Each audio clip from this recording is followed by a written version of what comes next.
रिहा की अम्मी की तबीयत बहुत ज्यादा खराब हो जाती है। वो वासे को कॉल करके कहती है कि बेटा मैं तुमसे एक बार मिलना चाहती हूँ। तो वासे परेशान हो जाता है कि अब उनको मुझसे क्या काम है, क्योंकि किसी वक्त में तो ये फारिया से मुझे मिलने तक नहीं देती थी, तो अब क्या काम हो गया है। तो वहीं से वो उसके पास जाता है तो वो कहती है, बेटा मेरी बेटी, फारिया का मेरे अलावा और कोई नहीं है, तो तुम क्या इससे शादी करोगे। तो वो कहता है, आंटी मैं उससे शादी कैसे कर सकता हूँ। आप जानती हैं कि मैं पहले से ही शादीशुदा हूं और मैं अपनी बीवी से बहुत मोहब्बत करता हूं। तो वहीं पर उसकी अम्मी कहती है फारिया की कि बेटा तुम तो फारिया से भी मोहब्बत करते थे ना, बेटा बस एक बार उसे अपना लो। मेरा लगता है आखिरी वक्त आ गया है, मैं अब ज्यादा देर तक नहीं रख पाऊंगी और फारिया तुमसे बहुत ज्यादा मोहब्बत करती है। वो तो मेरे कहने पर उसने अरसलान से शादी कर ली थी, वरना वो तुमसे बहुत मोहब्बत करती है। तो वहीं पर वासे कहता है कि अब कुछ नहीं हो सकता, फारिया के आप कहीं और शादी करवा दें, लेकिन मैं उससे शादी नहीं कर सकता। ये कहकर वहां से निकल जाता है और ये बातें फारिया सुन लेती है। वो कहती है कि आप मुमा ऐसी बातें क्यों कर रही हैं, देखना वो मेरा ही है, मेरे पास ही आएगा। तो वहीं पर उसकी मुमा की डेथ हो जाती है। तो वहां से जाने ही वाला होता है तो फारिया रोती है कि मेरी मम्मा को कुछ हो गया है। तो वहां से वहीं पर रख जाता है। फिर उसकी तदफीन वगैरह होती है। दफना कर फारिया वासिर से कहती है कि तुम भी मुझे छोड़कर जा रहे हो, मेरी मम्मा भी मुझे छोड़कर चली गई, अब तुम भी जा रहे हो। तो वो कहता है मुझे जाना पड़ेगा, मेरी बीवी घर पर इंतजार कर रही है। लेकिन वो उसे रोक कर कहती है कि तुम आज रात मत जाओ, मैं बिल्कुल अकेली हूं, मुझे छोड़कर मत जाओ। तो वहीं पर वासे कहता है कि मैं आलिया को बताकर नहीं आया हूं, मुझे जाना पड़ेगा। तो वहां से चला जाता है। लेकिन फारिया आलिया को कहती है कि वासा मेरे साथ था।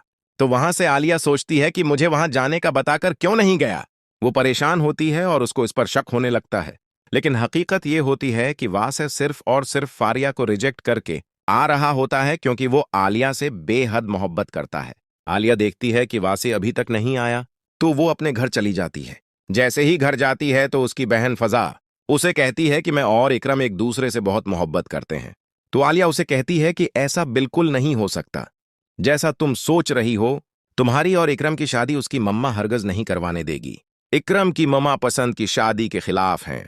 जब हमारी शादी का पता चला था तब तो उन्होंने इतना हंगामा किया था, शायद इसी वजह से मैं उन्हें एक आंख नहीं भाती और वो मुझे पसंद नहीं करते, सिर्फ इस वजह से कि वासा से मेरी पसंद की शादी हुई है।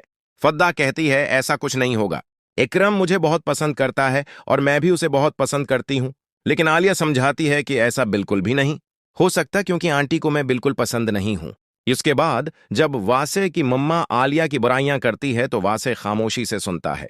जब वो आलिया के पास आता है तो आलिया कहती है कि देखो, अगर मैं आपकी मम्मा की बुराई करती तो आप मुझे बर्दाश्त न करते, और आप मेरी बुराई खामोशी से सुनकर आ रहे हैं। मुझे ये बिल्कुल भी पसंद नहीं आया, आपको ऐसा नहीं करना चाहिए था। तो वो कहता है कुछ बातें ऐसी होती हैं जो दरगुजर करनी पड़ती हैं, वरना घर नहीं चलता। फिर वासा आलिया से कहता है कि देखो, हमारी मुमा बड़ी हैं, उनकी बातों को अगर तुम इग्नोर करोगी तभी हमारा घर चल पाएगा, वरना मिसअंडरस्टैंडिंग इतनी बढ़ जाएगी कि हमें पता भी नहीं चलेगा। आलिया कहती है कि हर बार हर बात में ही क्यों मैं समझौता करूं, आपकी मम्मा भी तो दरगुजर कर सकती हैं। तो वो कहता है मैं उन्हें नहीं समझाना चाहता, वो अभी समझने के मोड में नहीं है। मैं तुम्हें अपना मानता हूं, तुमसे बेहद मोहब्बत करता हूं, इसीलिए तुम्हें कह रहा हूं। तो आलिया ये बात मान लेती है और उसकी मम्मा की मदद करने लगती है, घर के कामों में हाथ बटाती है। वासिया की मम्मा आलिया से कहती हैं कि ऐसा क्या हो गया जो तुम्हें मुझसे कोई काम है, आज तुम्हारा अंदाज बदला हुआ लग रहा है। तो आलिया कहती है कुछ बातें इग्नोर भी की जाती हैं। फिर वो सूरी कहती है, आंटी परेशान हो जाती हैं। वासी पीछे खड़ा होता है तो वो कहती हैं, बेटा कोई बात नहीं। नाजरीन, आज का हमारा यही रिव्यू था। अल्लाह हाफिज।